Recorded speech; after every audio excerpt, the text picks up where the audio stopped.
Good morning, everyone. My name is Brian Minter. I'm a master gardener in Canada, and I am joining you today from actually rather chilly. It's a place called Chilliwack, just east of Vancouver in British Columbia. And thank you so much for joining me today for Earth Week. It's a great time for us to talk about the many ways how we can all take care of nature and our planet. We will celebrate this special occasion with my reading of What to Do with What You Grew. It's a wonderful book by Roland Gaylor. And after my reading, Marissa will actually from Plant a Seed and See What Grows Foundation will assist me with some questions they may have about the story, about planting, or anything else you'd like to ask.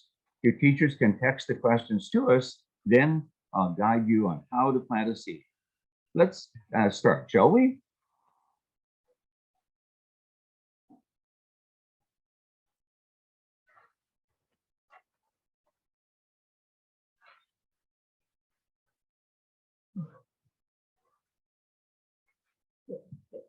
What to Do with What You Grew, written by Roland Gaylor. Michael planted a tiny seed in a garden bed. Now he has all kinds of beans, enough that he'll be fed. Wow! All I did was plant one seed and look how many grew. Now I'm full of wonder, thinking, just what could I do? I could eat them raw, as much as I grew, or maybe I could make a soup too. Mom has made a salad that I could add them to. That's another different thing that I could also do. His sister Megan was amazed. From where did all this come? I just planted a little seed, he said. This is such fun. Let's work together, both me and you, to see what we could do with what you grew. Now, what if we planted another one, or maybe 102? Then we could feed the neighborhood. What an amazing thing to do. We could feed our family and all our friends too. We could work with local farmers. What a special thing to do. We could grow peas and carrots and beans and maybe tomatoes too. All sorts of healthy vegetables, not just for me and you. We could make tomato sauce with oodles of noodles to chew. Or something else that we could try is making pizza too. We could jar up our tomatoes. They'd last a long time too. That's another helpful thing that you and I could do. Potatoes, kale, and broccoli. Any big vegetable would do. Good foods that build our bodies up and other people's too. Now, I know what I can do with what I grew. Maybe others didn't help, but they need to eat too. As we grow older and we grow bolder, we like growing healthy food for people the world over. Plant a seed and see what grows right before your eyes. A living thing so green and tall, a beautiful surprise. From a simple seed in the ground, look what Michael grew. Food that we can all enjoy, that keeps us growing too.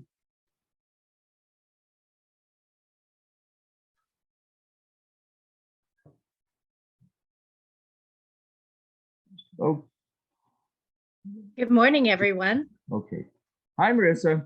Hi, Brian. How are you this morning? We're doing wonderful. A little chilly in the West Coast today, but still, it's a nice day.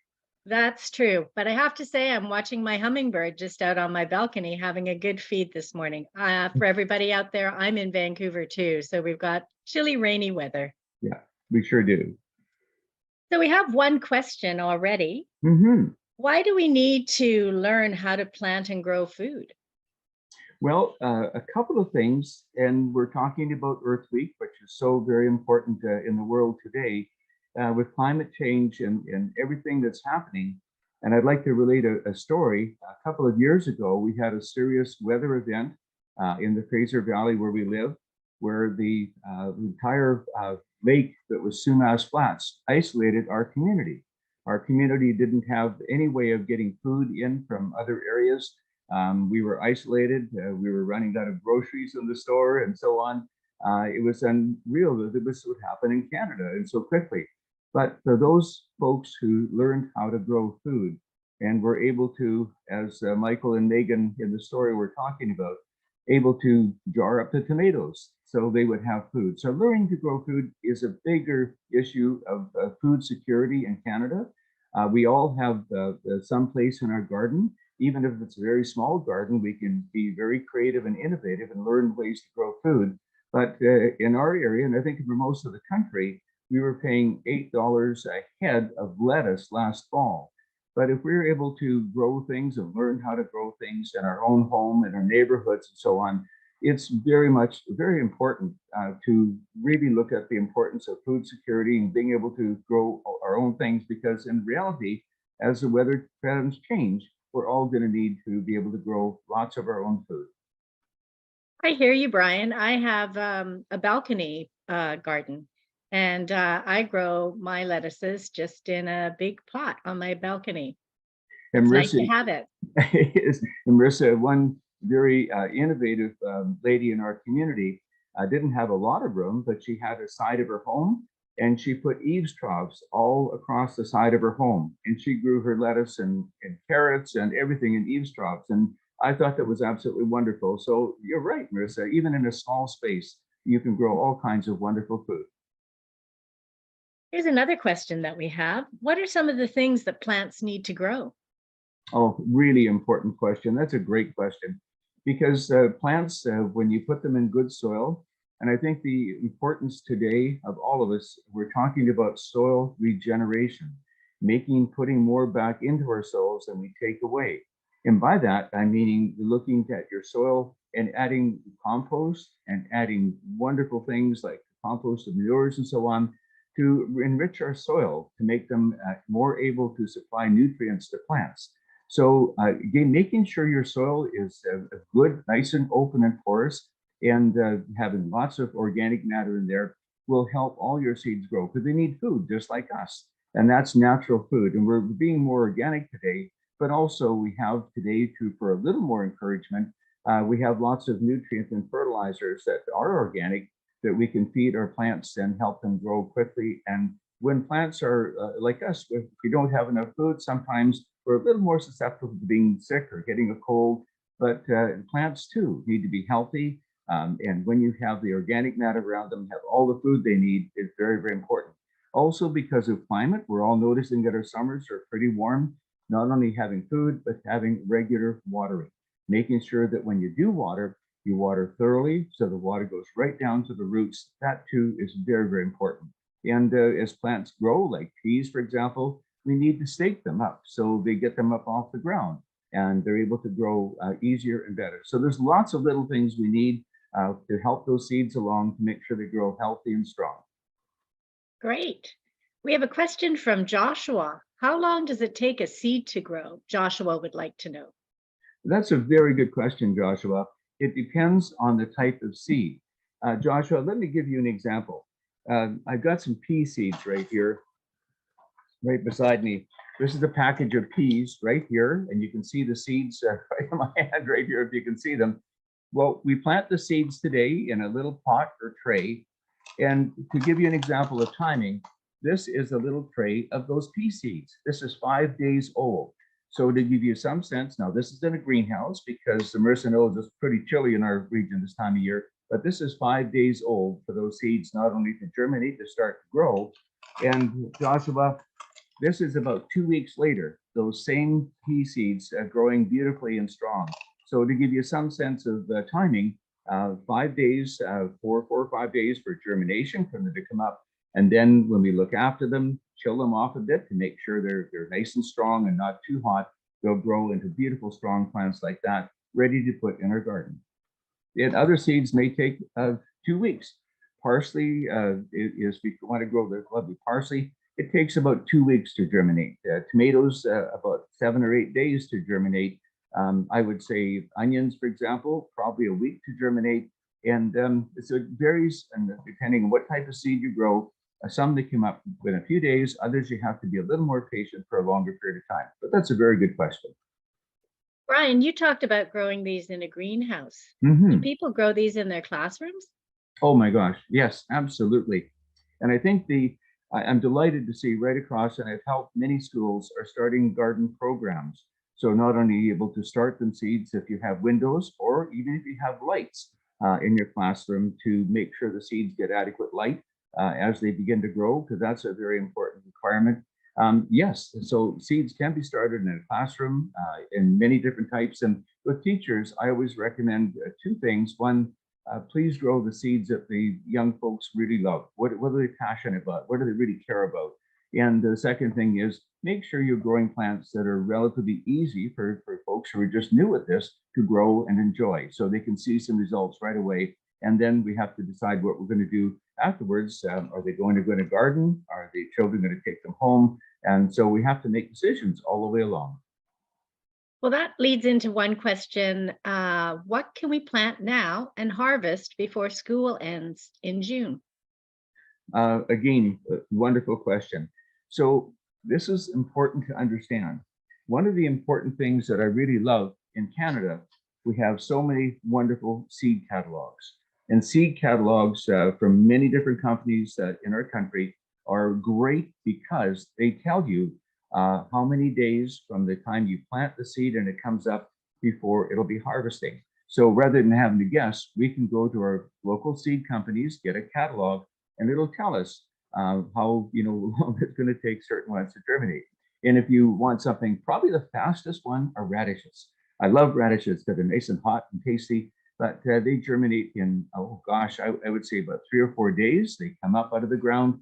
And then in terms of harvesting them, it would probably be about 5 or 6 weeks before they're able to be eaten and enjoyed. And that's assuming you're in a warmer time of year than right now when you put them out. And the other things we just talked about, peas, which come very, very quickly. If you look at how long they take, sometimes 50 or 60 days, which is really good. Some of the early onions, I love onion sets where you can start them from little sets like this. This is an onion set. You plant them, and again, probably in about 60 days or 90 days, you'll have small onions that you can plant as well. Beans are often very quick, although beans need a lot of heat. So you want to plant them a little bit later, but having a seed catalog to tell you how many days from germination the plants will be ready to enjoy is really important. And here's our last question, because I know you want to get on with your demonstrations. Hmm. This is from Mrs. Canigan's grade 1 class up in Merritt. Yeah, Can we plant our seeds in our school greenhouse next week? I think first of all, it's great that they have a school greenhouse as well as wonderful. a garden. Yes, absolutely. But again, the question we had just prior to this, how long, what can we plant, and how soon can we enjoy the fruits? Greenhouses are wonderful because they give you an entirely new climate. What they're going to do is allow you to start plants a little bit earlier and grow them on a little bit larger. So when you put them out, you have maybe a 2 week or 4 week or 6 week head start. So you're going to have your crops a lot earlier. That's the important thing. And depending on what it is, and we're going to get a hold of our seed catalog and take a look. This is so important in terms of what seeds we start and when we can expect them, because when we leave school in June, we want to be able to harvest and enjoy a lot of those vegetables over the late the spring period, which is very, very important. So greenhouses are invaluable, and there's lots you can start now. We talked about the peas and the beans and so on that you can enjoy before classes out in June. Thanks, Brian. I know a lot of schools also arrange for volunteer families to take care Yes. of their gardens through the summer so that then they can harvest even more things in the when they come back in September. So there's lots of ways that people take care of their school gardens throughout the year. And as Michael and Megan in the story were saying too, Marissa, what is happening in many communities across the country, many people are looking for a little help with food items, especially wonderful, nutritious food that we're growing in as vegetables.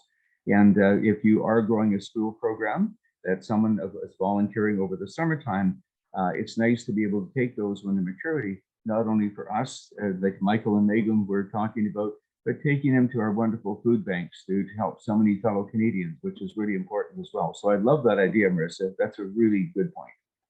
Absolutely. Thanks, Brian. And I'm going to turn it back over to you for the planting demonstration that I know you're going to do. And I'll just say to anybody that's on the line, if you have any more questions, just send them to us in the chat and we'll try and get back to you after our event this morning. Thank you. Have a great morning, Brian. I'm looking forward to the demo. Thank you very much, Marissa. One of the things that we started earlier, just at that last question of us children being able to grow things in a greenhouse to get a head start, one of the most popular in our country are tomatoes. Most people across the country love tomatoes, so many different varieties. And this is a seed that was started 3 weeks ago to give you some sense of not only being able to germinate, but to grow up and be strong. And you look at the root system, you can see here, they're very, very good roots. And we put them in what is called little plugs, little plastic trays that we recycle over and over again. But we put these inside little plugs. Now we're able to pull them out. And what we do is basically put them in a pot. I'm going to just put them on top just like this and very carefully push it into the soil, very gently push it into the soil as we're doing right now. So this little plant that was started about 3 weeks ago is now big enough to put in a container like this. And now it can begin to grow. So we can have, and usually across our country, about the latter part of May is when they can go out in the garden. So we have a long way to go. It's going to grow into quite a bigger tomato. And just to show you how well they come along, this is a tomato. It is about 3 weeks longer than this one here. Now it's big enough now that it's doing very, very well. And before it gets too tall, we're just about to put these in a cold greenhouse, one with virtually no heat, so they can get really accustomed to the outside temperatures that are a little bit cooler. So maybe it's not the end of May, maybe it's about the middle of May when we get basically 10-degree nighttime temperatures, close to that. As soon as we get those temperatures consistently, then we can plant this out in the garden. So that's what a lot of folks are doing right now with potatoes. The other thing I wanted to, with the tomatoes, the other thing I wanted to point out that's really important is we looked at many different ways of planting plants. These here are beautiful little onions that we start in the cold because onions can grow very early. They will take cold temperatures and sometimes even a light frost. And notice what we do here. We prune the tops off to make the roots much stronger. But also, as we pointed out earlier, you can start them basically from seed, or this is a different type of seed. It's called a set, an onion set, where you can plant the set in the garden. It's much more able to give you, your onions a little bit more quickly, but this is very, very good as well. So you can, by being very clever, you can get your seeds a little bit earlier.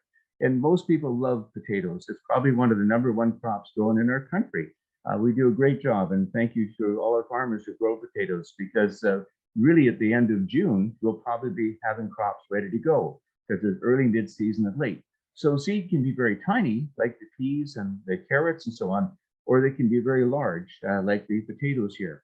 And you plant them, we call them little eyes here, if you can see, the little eyes on a potato. As long as you have 2 or 3 or 4 eyes, the potato seed is able to go on the ground. And I would say fairly soon right now, as soon as we get 10-degree consistent daytime temperatures, you can plant them out. And by the end of June, the early varieties will be giving you food, which a lot of people find very, very important. It really is. And just a reminder too, when we are planting your peas and so on, we always use really good soil. We want to use a soil that is healthy and got lots of aeration, and it's open and porous, where all the seeds you can do well. You can see every seed germinated here. And sometimes when we're putting in pots, instead of putting 1 seed, we put 2 or 3 to make sure that we're going to get all the little trays filled very quickly to be able to enjoy the wonderful pea seeds over here. And don't forget, the one thing that I think is important too, we had a very good question on that. We want to use basically organic fertilizers.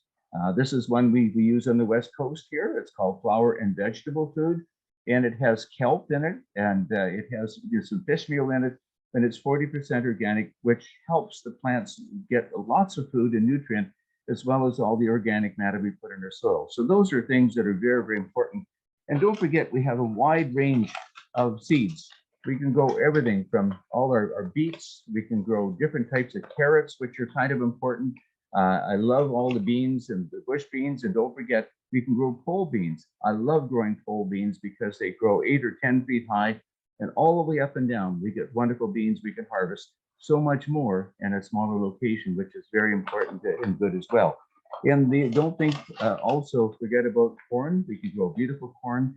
Our community is known for its corn called Chilliwack corn, very famous over here because it's very hot in the summertime and we grow beautiful corn. And notice, if you can see here very quickly, notice that some of the kernels are green or red, yellow, and some are white. And by having these types of white kernels, it makes the sugar in the corn stay longer, last longer before it turns into starch. So there's lots of interesting things and lots of wonderful plants that we can put in this time of year.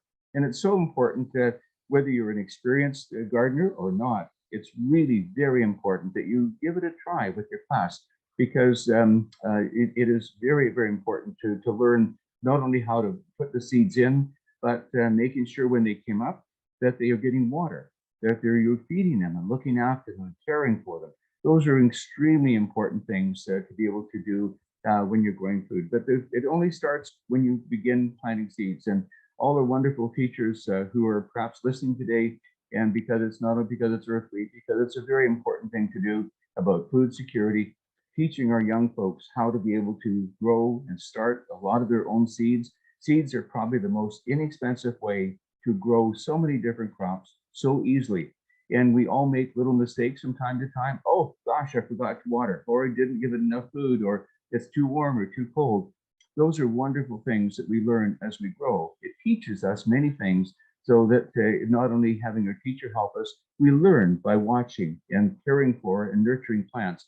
And that results in food. And as Michael and Megan pointed out, not only for us, but for other people in our neighborhood and our community that perhaps would like it as well. So growing food for our community and right across our country is very, very important. So Marissa, those are some things that in terms of starting seeds, big seeds, small seeds, caring for them and nurturing them as they grow, those are things that you can only learn by doing it. And I would encourage all our wonderful teachers if they can, when it warms up a little bit, maybe start some of these seeds and then get them into a school garden if we possibly can, because that does so many wonderful things. Thanks, Brian. Okay. We had a couple more questions, and there was since we have a couple of minutes. One of the schools was wondering about growing many things, but particularly they asked about grapes and roses. Now, I understand those can be a bit tricky to start from seed. Yeah, they are very difficult usually, and that's a very good question because of this. Yes, you could start roses from seed, and a lot of our native species of roses. A lot of the folks who collect seed go and start them because they want native plants. That's very, very important. Grapes, however, are a little more difficult, but most of the grapes that are sold in our stores today are seedless. They don't have any seeds in them, but a lot of them do. And if you really wanted to grow them from seed, yes, let the grape dry out, mush it up a little bit, and let the seeds dry out. And once they're dried completely, what I always do with certain types of seeds is I put them in the freezer once they're dry, and that helps settle the seed in such a way it actually is this word called stratification, stratifies the seed. So when you go to plant it, it will grow. And the same thing with roses. They all grow by little hips. They have little hips that you can break open and start them in the same thing, get the seeds in a freezer to freeze them and stratify them. And then again, you can start them up the same season. So you can do it that way. But traditionally, for most of our roses that we have today, we take a stem, a little piece off one plant and graft it onto another plant like this. And then when they graft on, they actually take, and we call them rose plants that are grafted, and you get exactly this variety you're looking for. But grapes are a little bit easier.